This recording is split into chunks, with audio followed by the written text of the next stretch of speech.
Subscribe करें और bell दबाएं ताकि कोई खबर रह न जाए।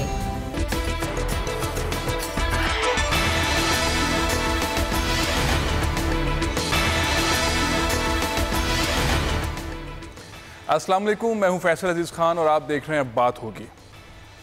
सुनामी सुनामी सुनामी का नारा लगाने वाली सियासी जमात ने हुकूमत बनाई और हुकूमत बनाई मदीने की रियासत का झांसा देकर, और फाइनली हुआ यह है कि 9 महीने के बाद सुनामी, एक महंगाई की सुनामी पाकिस्तानी आवाम के ऊपर नाजिल कर दी गई है। और एक ऐसी सूरत हाल है कि इमरान खान की हुकूमत ने पाकिस्तानी कौम को बांध कर IMF के सामने डाल दिया है, जो IMF गिद्धों की तरह पाकिस्तानी कौम को नोचेगा। महंगाई की सूरत हाल ये है कि पेट्रोल पाकिस्तान की तारीख में पहली बार 109 रुपये लीटर हो गया है।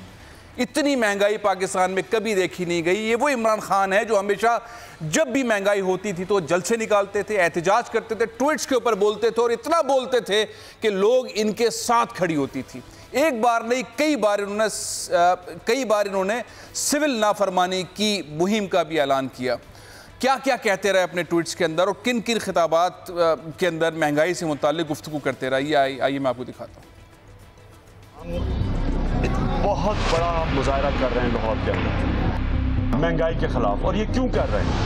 क्योंकि जो इस गवर्नमेंट की पॉलिसीज़ है, इससे आम आदमी और तनख्वाहदार आदमी का माशी कत्ल हो रहा है। कुछ तकलीफ बर्दाश्त करनी पड़ेगी। ये प्रेशर आपके पर पड़ता रहेगा और उसकी कीमत आप एक या दूसरी शक्ल में अदा कर दो।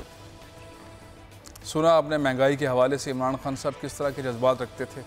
अपोजिशन में जब होती हैं ये सियासी लीडरान, ये सियासी जमातें, तो उनका नुक्ता नज़र मुख्तलिफ होता है, और जब वो हुकूमत में आते हैं तो फिर वही करते हैं जिस तरह इमरान खान इस वक्त बिल्कुल वैसा कर रहे हैं जो मुस्लिम लीग नून की हुकूमत के अंदर होता रहा, जो पाकिस्तान पीपल्स पार्टी की हुकूमत में होता रहा। आवाम किस तरह ज़िंदगी गुजारेंगे, वो निचला तबका जिसको इमरान खान साहब कहते थे कि मैं ऊपर लेकर आऊँगा, मिडिल क्लास के लिए ऐसा करूँगा वैसा करूँगा, वो सब के सब बहुत बुरे हाल के अंदर हैं। ये महंगाई का जो तूफ़ान पाकिस्तान में आ रहा है उसको काबू पाना तो बहुत दूर की बात है, उससे मुताल्लिक कोई हिकमत अमली बनाने का भी कोई आसार दूर दूर दिखाई नहीं दे रहे। मैं आपको ट्वीट दिखाता हूँ इमरान खान साहब के पिछले दौर के, क्या लिखते थे वो महंगाई के हवाले से, पेट्रोल में कीमतें बढ़ाने के हवाले से। ये देखें इमरान खान साहब का ट्वीट, देखें इमरान साहब का ट्वीट है ये 2018 का 26 फरवरी का। अब मामला ये है कि जब वो हुकूमत में आए हैं तो उनका नुक्ते नज़र में बहुत फ़र्क आया है। उन्हें IMF से कर्ज लेना भी अच्छा लग रहा है, उन्हें वो तनकीद जो लोग कर रहे हैं वो उन्हें भा नहीं रही है। वो मुसलसल उसी एक नज़रिए के साथ चल रहे हैं कि मदीने की रियासत बनाई जाएगी, अब आप अभी हौसला करें, थोड़ी सी तकलीफ़ उठाए। सूरत हाल बहुत मुख्तलिफ है, हुकूमत में रहते हुए और अपोजिशन में रहते हुए सिनेरियो डिफ़िकल्ट है, बहुत डिफ़िकल्ट है। इमरान खान साहब के पास कोई ऐसी प्रैक्टिकल थ्योरी अवेलेबल नहीं है जिससे वो आवाम को रिलीफ दे। आवाम का हाल क्या है, आवाम किस हाल में है इस सारी महंगाई की सूरत हाल में, आइए आपको सुनवाता हूँ। आवाम पहले से ही महंगाई के बोझ तले, और दूसरी तीसरी जो अशिया है वो ख़रीद नहीं सकते, दवाइयाँ ख़रीद नहीं सकते, खा पी नहीं सकते। उसके बाद अब ये एक और बम गिराया इमरान खान साहब ने, जो बड़े तब्दीली के दावे करते थे। पहले हम बहुत मुश्किल से अपने माँ बाप से पैसे लेके पेट्रोल भरवाते थे, अब हमें और पैसों की ज़रूरत पड़ती है और हमें अपने माँ बाप से झगड़ के पैसे लेने पड़ते हैं पेट्रोल की। तो इस पेट्रोल की कीमतों में कमी की जाए। पहले से इतनी महंगाई है कि लोगों का सांस लेना दुश्वार हो गया, अपनी फैमिली को फीड करना बहुत मुश्किल हो गया है। अभी इस कदर इजाफा जो है वो किसी सूरत काबिल कबूल नहीं है।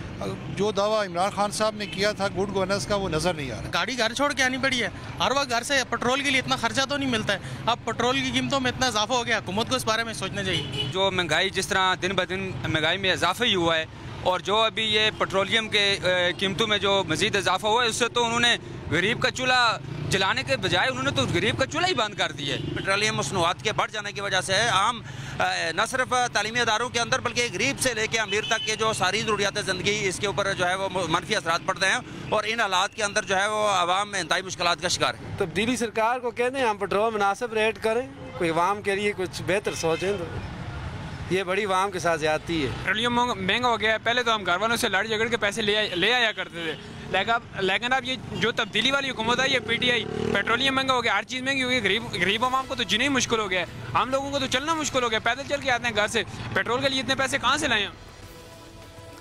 लोगों की चीखें आप सुन रहे हैं। मामला यह है कि ये हुकूमत लोगों की दुआओं से, मोहब्बत से, ताउन से और एक मुहिम चली है, एक पूरी लहर आई जिसने इमरान खान को वोट दिए, पूरे पाकिस्तान में दिए और वज़ीर आज़म बनाया। इमरान खान साहब की गुफ्तगू के अंदर एक ऐसा सहर था कि लोग समझते थे कि अब पाकिस्तान के मसाइल हल होते चले जाएंगे, लेकिन जैसे जैसे वक्त गुजरा है, वो 100 डेज़ वाला मामला हो, 100 डेज़ के बाद वाली सूरत हाल हो, फिर हम सूरत हाल पूरी देखते रहे कि बिज़नेस कम्युनिटी किस तरह से परेशान रही, बेनामी अकाउंट से मुतालिक मामला रहे, इनकी हुकूमत के वज़रा की परफॉर्मेंस के ऊपर इमरान खान खुद खुश नहीं रहे, तो उन्होंने बड़ी तादाद के अंदर वज़रा को तब्दील किया।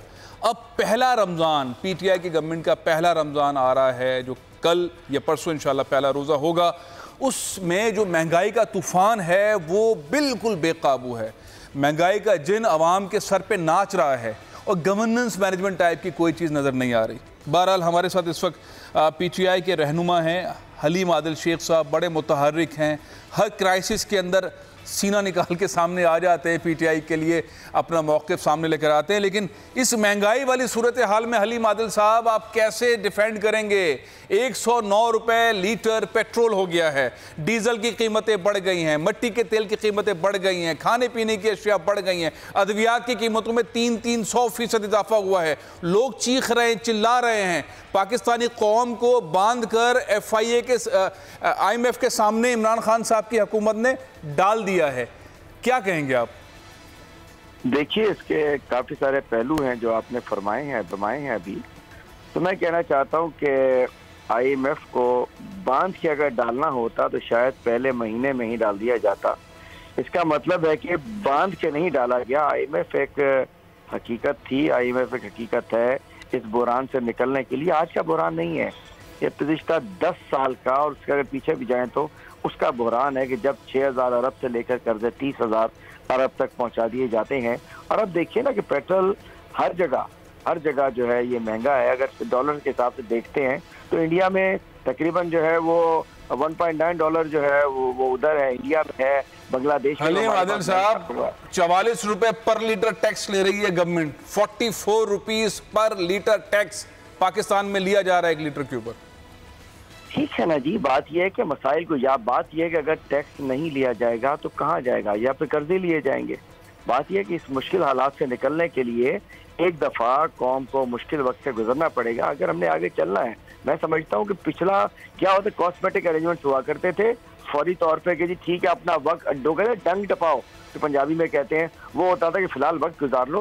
बात ये मुश्किल वक्त है। नुक्ता नजर में फर्क आ रहा है ना। इमरान खान साहब अपोजिशन में रहते हुए तो बहुत खिलाफ बात करते थे। पीपल्स पार्टी की गवर्नमेंट में अगर महंगाई थोड़ी सी हो जाए तो वो एहतजाज करते थे, मुस्लिम लीग नून की गवर्नमेंट के अंदर एहतजाज करते थे, सिविल नाफरमानी की जो है उन्होंने तहरीक चलाई थी कि बिल्स देना बंद कर दें। इम्तियाज शेख साहब पाकिस्तान पीपल्स पार्टी के रहनुमा भी हमारे साथ मौजूद हैं। इम्तियाज शेख साहब, महंगाई की एक ऐसी लहर है, आम के काबू में नहीं है सूरत हाल, महंगाई का जो जिन है वो नाच रहा है। PTI की गवर्नमेंट कहती है मुश्किल वक्त से गुजरना है, ये कैसे गुजरेंगे, कैसे बचेंगे, कैसे जो बाद में अच्छा वक्त देखेंगे? देखिए जी, इनका गुजरना तो क्या, ये वेंटिलेटर पे आ गए हैं और पूरी कौम को जो है उन्होंने मतलब इस तरह पोजीशन में पहुंचा दिया है कि मतलब लोगों का दो मतलब वक्त की रोटी के लिए लोग परेशान हो गए हैं।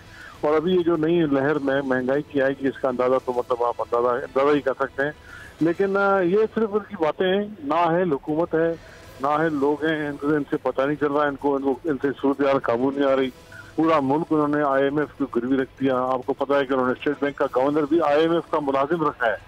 स्टेट बैंक पाकिस्तान का गवर्नर IMF का मुलाजिम है, ठीक है जी, इसमें तो कुछ रुपए की गुंजाइश नहीं है। तो पूरा मुल्क जो है गिरवी है IMF के पास। और या तो कह रहे थे कि हम खुदकशी कर लेंगे, उधार लेंगे, तो अभी तो खुदकशी तो क्या, पूरे मुल्क को उन्होंने मतलब उनके पास गिरवी रखवा दिया है। और अब ये इनसे संभलना नहीं है, ये दिन ब दिन और सूरत हाल खराब होती जाएगी। और ये मतलब अभी जो कर्जे ले रहे हैं कम से कम वो तो रोक लें। ये तो फिर जब अगली हुकूमत आएगी तो फिर इन्हीं कर्जों का जिक्र करेगी। ये मतलब इनसे संभल नहीं पा रहा काम, इनकी बस की बात नहीं है। और पीपल्स पार्टी का लेकर आ गए अपना शेख साहब। अब्दुल हफीज शेख साहब, आपके बराबर के शहर के हैं, शिकारपुर में आप रहते हैं, जगाबाद के आपके हैं, तो लेकिन ये तो आप खुश होंगे इस पे, पाकिस्तान पीपल्स पार्टी के वजीर जो है, वजीर खजाना है इस हुकूमत के। देखिए जी, हम तो ये कहते हैं कि फिर अगर इसे संभल नहीं रहा, पीपल्स पार्टी के वजीरों की पॉलिसी लानी है, उस वक्त की पॉलिसियों पे अब तनकीद कर रहे हैं कि जिस वक्त जुल्म हो गया और ये कर दिया, तो ये लोग तो करने वाले थे। अगर ये इतने खराब थे तो उनको फिर अभी क्यों रखा है आप लोगों ने? उन लोगों से काम। इम्तियाज शेख साहब हमारे साथ, ये हलीम आदिल शेख साहब भी मौजूद हैं, दोनों शेख साहिबान हमारे साथ मौजूद हैं, एक पीटीआई की तर्जुमानी कर रहे हैं, एक पाकिस्तान पीपल्स पार्टी की। हलीम आदिल शेख साहब, ये चीज़ें तो बिल्कुल फैक्ट्स की हैं जो इम्तियाज शेख साहब कह रहे हैं। गवर्नर स्टेट बैंक IMF का आ गया है, पूरा मुल्क IMF के हवाले हो गया है, किस तरह निकालेंगे सारे बहरान से पाकिस्तान को? देखिए, सूरत-हाल ये है कि सबसे मैं पॉइंट टू पॉइंट चलता हूँ। शेख साहब मेरे बड़े भाई हैं, हमारे मोहतरम हैं बहुत। इनको पता होना चाहिए कि हफीज शेख साहब मुशर्रफ की काबीना में प्राइवेटाइजेशन के वजीर थे, तो अगर उसको तारीख को दुरुस्त किया जाए तो फिर ये कहा जाएगा कि पीपल्स पार्टी ने मुशर्रफ के वजीर से अपना काम चलाया था।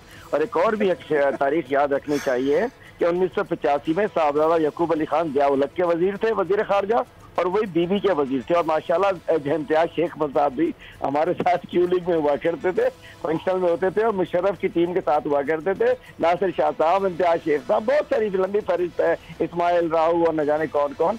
बात ये इशू नहीं है। दूसरी बात ये बिल्कुल ठीक कह रहे हैं, हम तो नाअहल हैं, लेकिन हमने एड्स नहीं लगाया।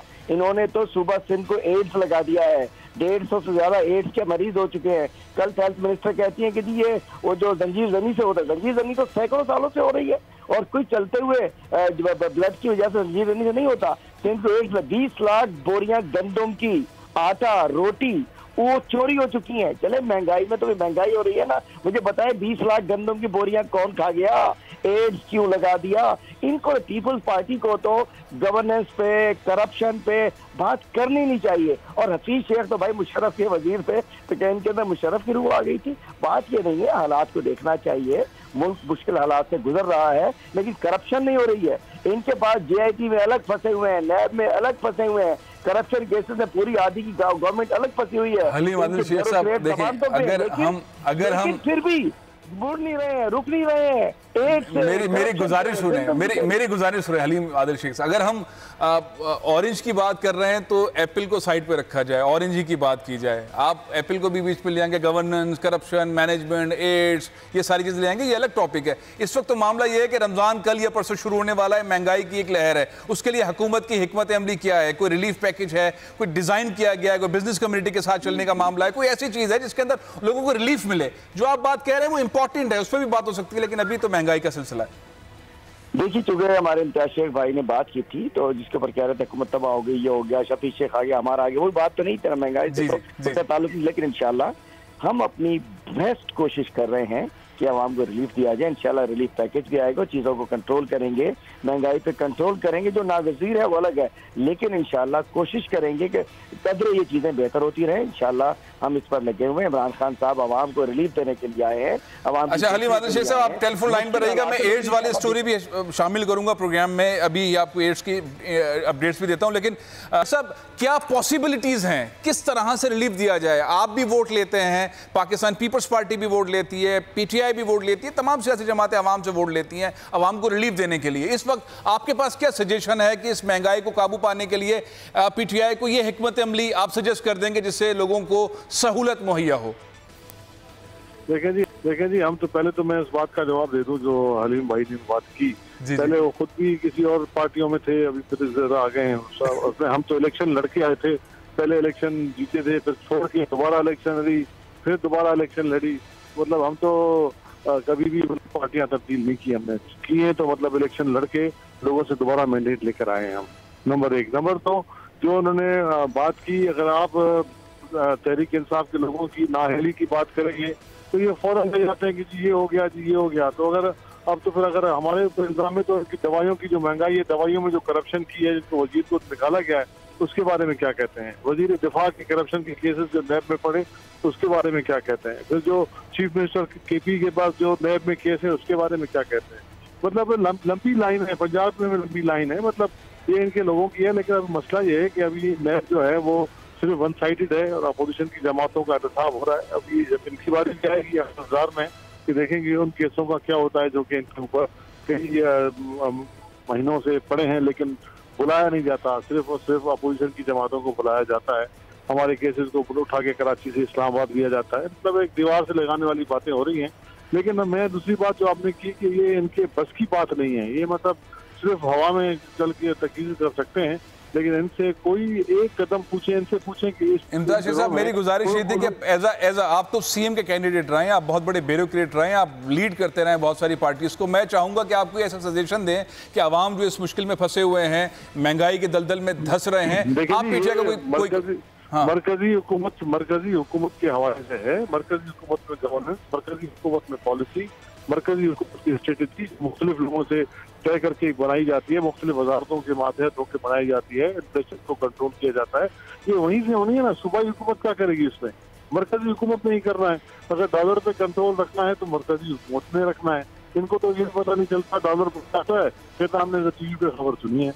और जिस तरीके से चेंजेस किए हैं कि स्टेट बैंक का गवर्नर और मतलब SBR का चेयरमैन, और ये लगता है कि 8-9 महीने के बाद जीरो से शुरू करेंगे, और जीरो से शुरू करने के बाद 8-9 महीने के बाद फिर तब्दीलियां लाएंगे, क्योंकि कोई रिजल्ट आने वाला नहीं है। जिस तरीके का मुल्क में इन्होंने इंतशार फैला दिया है, मुल्क में जो उन्होंने मारा मारी और दुश्मनी वाली एक सियासत में दुश्मनी और अंतर लेकर आए हैं, उससे कभी भी मतलब हालात ठीक नहीं हो सकते। पॉलिटिकल इंस्टेबिलिटी मुल्क में जब भी होगी तो यही हाल होगा, और ये पॉलिटिकल इंस्टेबिलिटी ये खुद ले आए हैं, बजाय ये कि ये मुल्क को इस बहरान से निकालें जो कि इनमें अभी हमने सलाहियत नहीं देख रहे। तो इनको बेहतर है कि फिर ये जरदारी साहब से रब्ता करें और भी वजीर ले लें, इनके प्राइम मिनिस्टर इनका ले लें तो ज़्यादा बेहतर होगा, और चीज़ों को बेहतर करके दे देंगे। बाकी अब ये कर रहे हैं, करने दें, इनको मैंडेट मिला हुआ है, जैसा भी है ये कर रहे हैं तो करने दें। बहुत बहुत शुक्रिया हलीम आदिल शेख साहब, बहुत बहुत शुक्रिया इम्तियाज अहमद शेख साहब, आप दोनों का बहुत बहुत शुक्रिया। महंगाई की जो सूरत हुआ ये करता था, जो समाजी तंजीमें हैं वो राशन तकसीम करती थीं, ज़रूरतमंद लोगों की मदद करती थीं, इतना रश नहीं हुआ करता था। आज एक ऐसा मंज़र है, सैलानी वेलफेयर ट्रस्ट जो कि राशन तकसीम कर रहा है, वहाँ पे हमारी नुमाइंदा नादरा मुश्ताक साहिबा मौजूद हैं। कहा जा रहा है कि हज़ारों की तादाद के अंदर लोग वहाँ मौजूद हैं, पहले से ज़्यादा लोग हैं, ज़रूरियात लोगों की बढ़ती जा रही हैं, महंगाई ज़्यादा हुई है, क्या सूरत हाल है हम जानते हैं नादरा मुश्ताक से। जी, रमज़ान की आमद है और बहुत से मुखय्यर हजरात जो हैं वो मुस्तहिक लोगों के लिए बहुत ज़्यादा उनकी मदद करते हैं, उनके काम करते हैं। और इसी तरह से सैलानी वेलफेयर किसी तारुफ का मोहताज नहीं है, जो कि हर साल गरीबों की और उन मुस्तहिक अफराद की मदद करता है ताकि वो अपने रमज़ान जो हैं वो खुश उसलूबी के साथ गुजार सकें। इसी तरह से इस दफ़ा भी सैलानी वेलफेयर ने 40,000 ख़ानदानों की जो देख रेख है, उनके जो राशन है वो डलवाने का जो बीड़ा है वो उठाया है। और आप देख सकते हैं कि यहाँ पर जो राशन है वो डलवाया जा रहा है और उन मुस्तहिक अफराद तक पहुँचाया जा रहा है। मैं यहाँ पर जो ऑर्गेनाइज़र्स हैं उनसे मैं बिल्कुल बात करूँगी और मैं उनसे पूछूँगी कि वो हमें बताएं। आप मुझे बताइए कि यहाँ 40,000 ऐसे मुस्तहिकीन को आप लोग दे रहे हैं जी, हाँ, तो इनको कोई राशन कार्ड वगैरह? जी, राशन कार्ड तस्लीम करते हैं, पूरे इलाकों में जाते हैं, सरजानी हर जगह कार्ड बांट के आते हैं लोगों को। हर साल की तरह माशाल्लाह इस साल भी इंतज़ाम किया गया है 40,000 राशनों का। हर साल इसी तरह प्रोग्राम होता है, लाइन लग के सबको कार्ड दिए जाते हैं। अच्छा, तो एक ख़ानदान के लिए एक राशन का पैक होता है? जी, एक ख़ानदान के लिए एक कार्ड होता है, उसमें पूरा पैकेज होता है, हर चीज़ होती है पूरे महीने का? जी, पूरे महीने का होता है रमज़ान का। अच्छा, अगर जैसे जॉइंट फैमिली रह रही है, दो ख़ानदान एक घर में, 2 ख़ानदान है तो भी देखते हैं अंदर क्या मामला है, तो 2 कार्ड देते हैं, मामला देखना पड़ता है पहले। मामला देखकर 2 ख़ानदान अगर हैं तो उनको उस हिसाब से राशन दिया जाता है ताकि वो अपना पूरा महीना जो है रमज़ान। महंगाई बहुत बढ़ गई है, 40,000 ख़ानदानों को राशन तकसीम हो रहा है। मामला ये है कि महंगाई अब जो निचला तबका है वो तो बहुत बुरी तरह धंस रहा है, मिडिल क्लास सफ़ेद पोश लोगों के लिए भी बड़ा मामला है। वो किस तरह निकलेंगे? तनख्वाहों में इजाफ़ा नहीं हुआ है, तनख्वाहें बहुत सारे इदारों में वक्त पर मिलती नहीं हैं, तनख्वाहें कम भी कर दी गई हैं। इस सारे सिनेरियो में लोग किस तरह से निकलेंगे? मेरे साथ अहमद चुनाई साहब मौजूद हैं, बिज़नेस मैन हैं, बहुत मशहूर और साबिक सरबराह हैं CPLC के, बहुत सारे मामलात को हैंडल करते रहे हैं।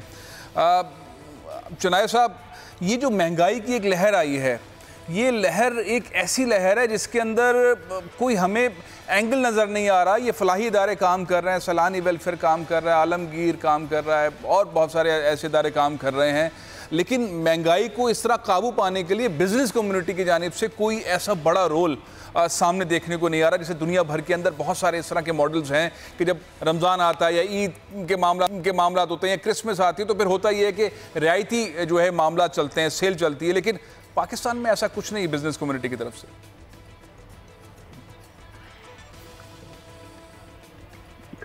जी जी अहमद चुनाई साहब। जी अस्सलाम वालेकुम। बिस्मिल्लाहिर्रहमानिर्रहीम। देखिए आपने बिल्कुल सही कहा, दुनिया भर में जो है जब त्यौहार आते हैं, चाहे वो क्रिसमस का त्यौहार हो, चाहे वो किसी भी मजहब का त्यौहार हो, हमारा ये रमज़ान का अल्हम्दुलिल्लाह त्यौहार है जो बरकतों वाला महीना कहलाता है, बरकतें बहारें होती हैं हमारे पास। कहीं भी जो है वो सोशल सेक्टर पे तो मैं समझता हूँ जितनी बड़ी इसमें इस रमज़ान में फयाजी का मुजाहरा होता है उसकी सोच है, ये सैलानी या छिपा या दूसरे जो इदारे हैं ये सिर्फ टिप ऑफ द आइसबर्ग हैं। जो लोग अपनी ज़ाती हैसियत में लोगों को राशन तकसीम करते हैं या दूसरे तोहफे तायज तकसीम करते हैं, ये एक बहुत बड़ा मैं समझता हूँ सिलसिला है जो कराची के या पूरे पाकिस्तान के लोग करते हैं। लेकिन फिर वो अफसोस यही होता है कि जब आप इतनी बड़ी फयाजी का मुजाहरा कर रहे हैं तो शायद ये फयाजी अपने सुपर स्टोर्स पे कर लें, अपने जनरल स्टोर्स पे कर लें, अपनी और जगहों पे कर लें, शॉपिंग सेंटर्स में कर लें, जहां रमज़ान की सेल लगा दें 50%, 40%, 30%, 70% जो इस्तात हो वहाँ पर तकसीम करें ताकि लोगों की इज़्ज़त नफ्स मजरू ना हो, पूरे रमज़ान में उसकी सेल चलती रहे।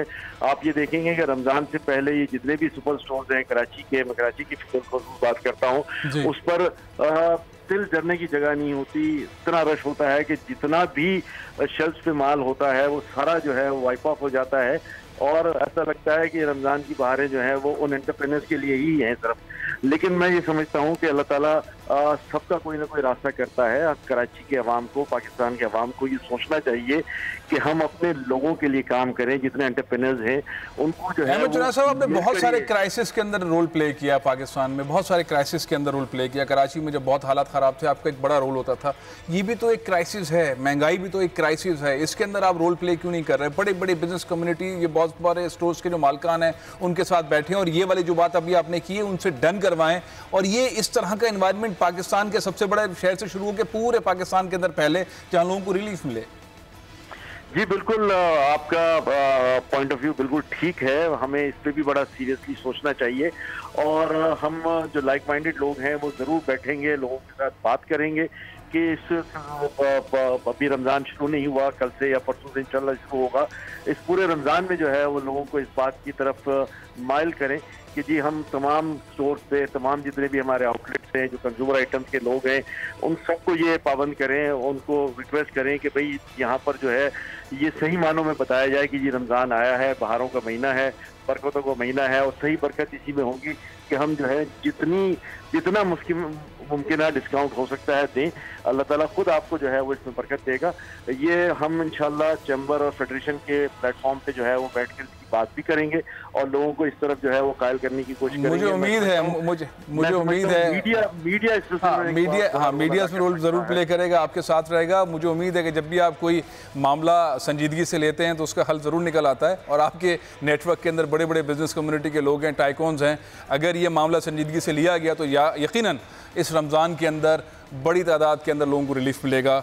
बहुत बहुत शुक्रिया अहमद चुनाई साहब। यहाँ दोहराए ब्रेक के बाद मैं आपको बताऊंगा कि पाकिस्तान में जो आज चांद देखा जाएगा रमज़ान के हवाले से, जो कमेटी है मुफ्ती मुनीबुर रहमान साहब की, ये पाकिस्तान की तारीख़ में शायद आखिरी बार चांद देखेगी क्योंकि वज़ीर बदल गए हैं। जो वज़ीर इत्तलात थे वो अब वज़ीर साइंस एंड टेक्नोलॉजी हो गए फवाद चौधरी साहब। उन्होंने एक हुक्मनामा जारी कर दिया, वो क्या है इस ब्रेक के बाद बताऊँगा।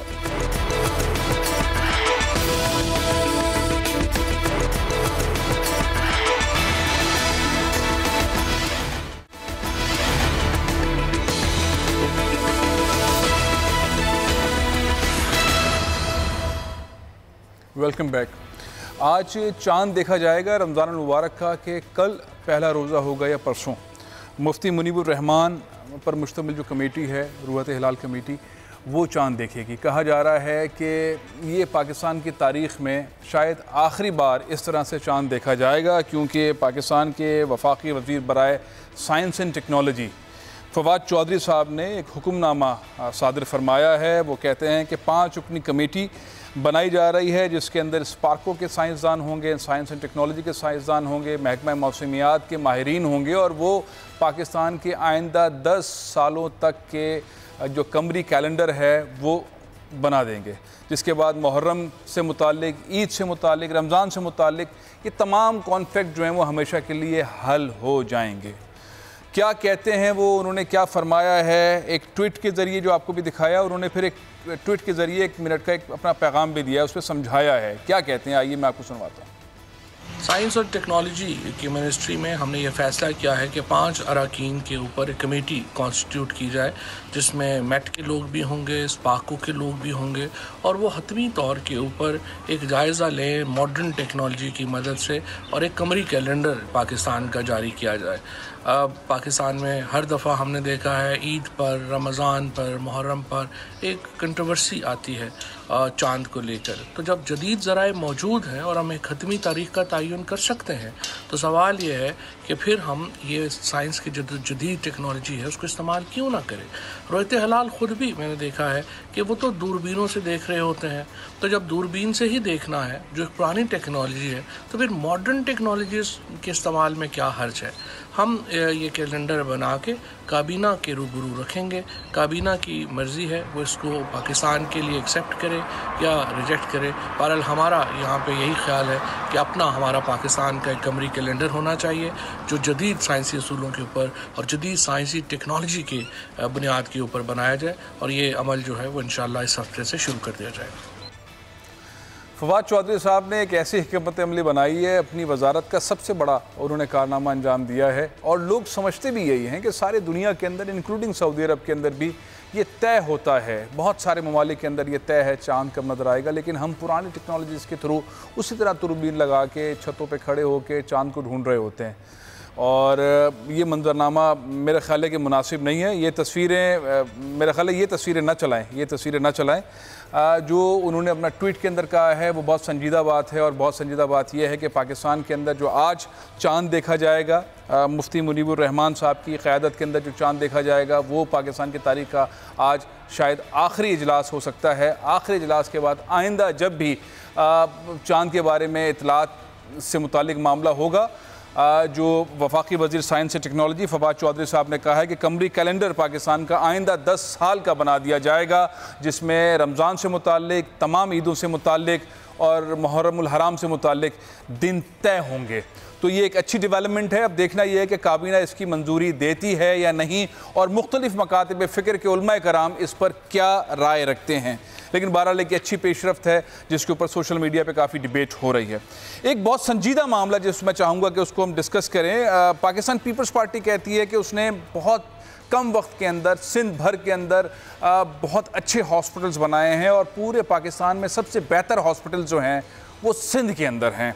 और बिलावल भुट्टो ज़रदारी एक बार नहीं कई बार कहते हैं, पाकिस्तान पीपल्स पार्टी के वज़रा भी कहते हैं, मुराद अली शाह साहब वज़ीर आला सिंध वो भी मुसलसल ये बातें कहते रहते हैं। लेकिन मामला ये है कि लाड़काना जो कि पाकिस्तान पीपल्स पार्टी का गढ़ है, वहाँ पे एड्स के पेशेंट्स की तादाद तेज़ी से बढ़ी है। पिछले एक हफ़्ते के अंदर तकरीबन 42 के करीब जो पाकिस्तानी बच्चे हैं, जवान हैं, उनके बारे में कहा गया है कि वो एड्स में मुब्तला हैं। हमारे नुमाइंदे शिराज पठान इस वक्त हमारे साथ मौजूद हैं, वो तफसीलात उनसे पूछते हैं। क्या तफसीलात हैं जी शिराज पठान? गुर्दो नवा के इलाकों में तेज़ी से फैलते HIV वायरस ने तशवीशनाक सूरत हाल जो है खड़ी कर दी है। सिंध हुकूमत के लिए भी चैलेंज बन गया है। सिंध एड्स कंट्रोल प्रोग्राम के पास फंड्स ख़त्म हो गए थे, वो 4 रोज़ कबल ही जो है वो अपना काम बंद करके कराची जा चुके, और सारे इंतजामात और सारे मामला जो है वो डिस्ट्रिक्ट हेल्थ ऑफिसर के सुपुर्द कर दिए गए। मीडिया पर जब ये खबरें नशर हुई, पहले तो सिंध हुकूमत इसकी तरदीद करती रही कि इतने बड़े केसेस नहीं हैं। सिंध एड्स कंट्रोल प्रोग्राम ने भी PPHI और आगा खान की जो रिपोर्ट्स थी, लैब रिपोर्ट्स, उसे मुस्तरद किया, और ये एक सूरत हाल ऐसी सामने आई, और दिन ब दिन जो है वो केसेस में इजाफा होता गया। और कल तक की रिपोर्ट के मुताबिक जो डिस्ट्रिक्ट हेल्थ ऑफिसर ने जारी की है, उसमें अब तक जो है तकरीबन 3800 शहरियों की तशखीस की गई, ब्लड स्क्रीनिंग की गई, और उसके बाद जो है 158 केसेस सामने आ चुके हैं, जिसमें 115 मासूम बच्चे शामिल हैं। अब ये एड्स जो है सोशो इकनॉमिक इशू भी है, और इन बच्चों के मुस्तकबिल पर भी सवालिया निशान उठ चुके हैं। हुकूमती गफलत जो है वो वो उसे बिल्कुल नेगलेक्ट नहीं किया जा सकता। हालांकि जो सूबाई वज़ीर सेहत हैं अजरा फजल पेचुओ साहिबा, उन्होंने floor of the house assembly में एक बयान दिया कि तमाम का तमाम मलबा जो है वो डॉक्टर एक यहाँ पर मौजूद थे रतो डेरों में, उनके ऊपर डाल दिया गया। लेकिन उन्होंने अपने जो सरकारी महकमे हैं उन पर कोई निशानदेही नहीं की। लेकिन शहरियों का, आम शहरियों का, एक शऊर रखने वाले जो हमारे तबके में मौजूद हैं लोग, उनका यही कहना है कि हुकूमती गफलत शामिल है, इदारों की गफलत शामिल है। Sindh health care commission, district health. बहुत बहुत शुक्रिया शिराज पठान। बहुत संजीदा सूरत हाल है। एड्स के पेशेंट्स लाड़काना और उसके गुर्दनवा के अंदर बड़ी तादाद के अंदर सामने आ रहे हैं। पाकिस्तान पीपल्स पार्टी हेल्थ के शोबे के अंदर क्रेडिट लेती रही है कि उन्होंने सबसे ज़्यादा काम किया है। इस वक्त भी जो सिंध की वज़ीर सेहत हैं अजरा फजल पेचुओ साहिबा, वो आसिफ अली ज़रदारी साहब की बहन हैं।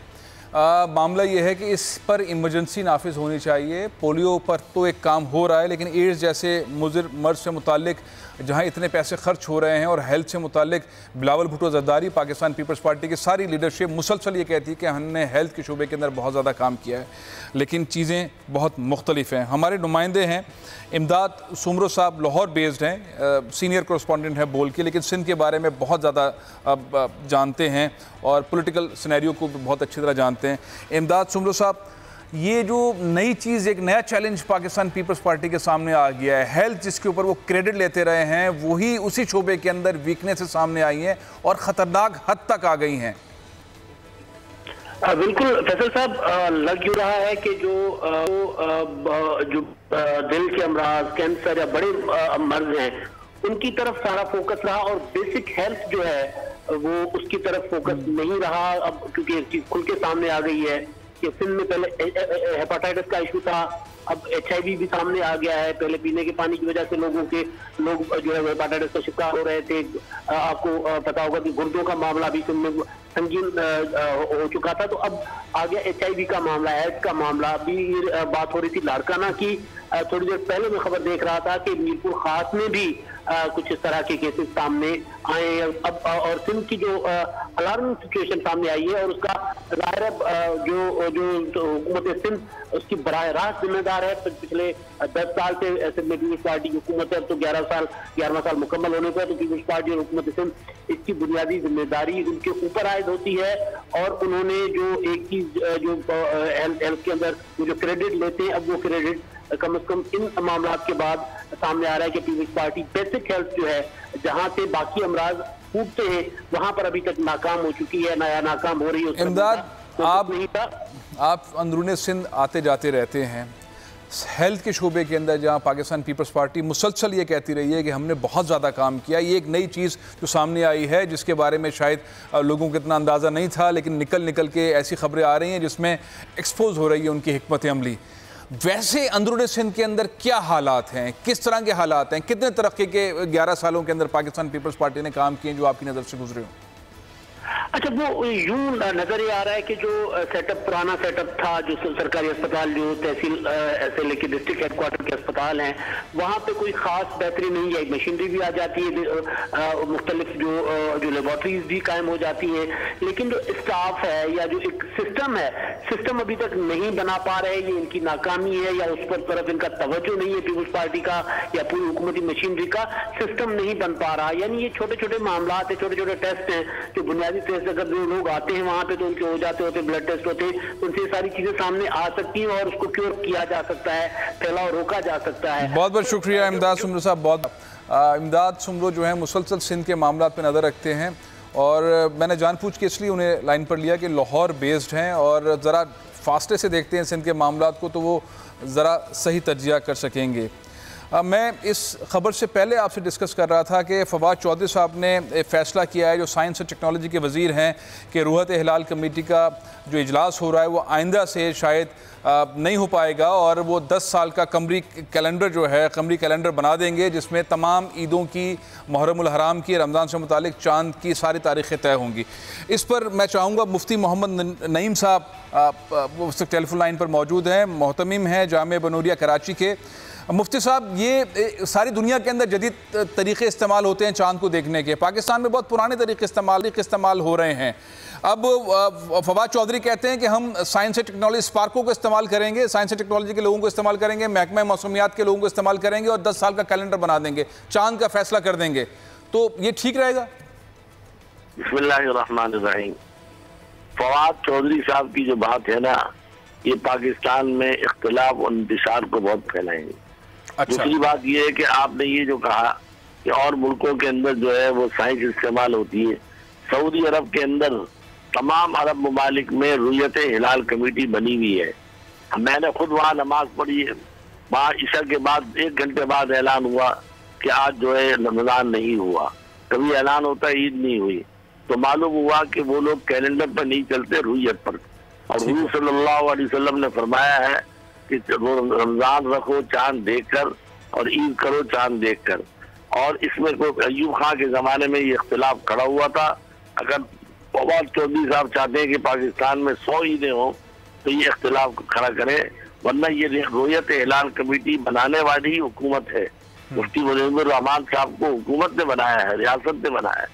इस वजह से पाकिस्तान में अल्हम्दुलिल्लाह इक्का दुक्की जगह कोई इख्तिलाफ होता है, वो खुसूसन खैबर पख्तूनख्वा में कुछ थोड़ा बहुत होता है, लेकिन मजमूई तौर पर तमाम रुयत हिलाल कमेटी पर इत्तेफाक करते हैं और चारों सूबों में भी बनी हुई है और मरकजी रुयत हिलाल कमेटी है।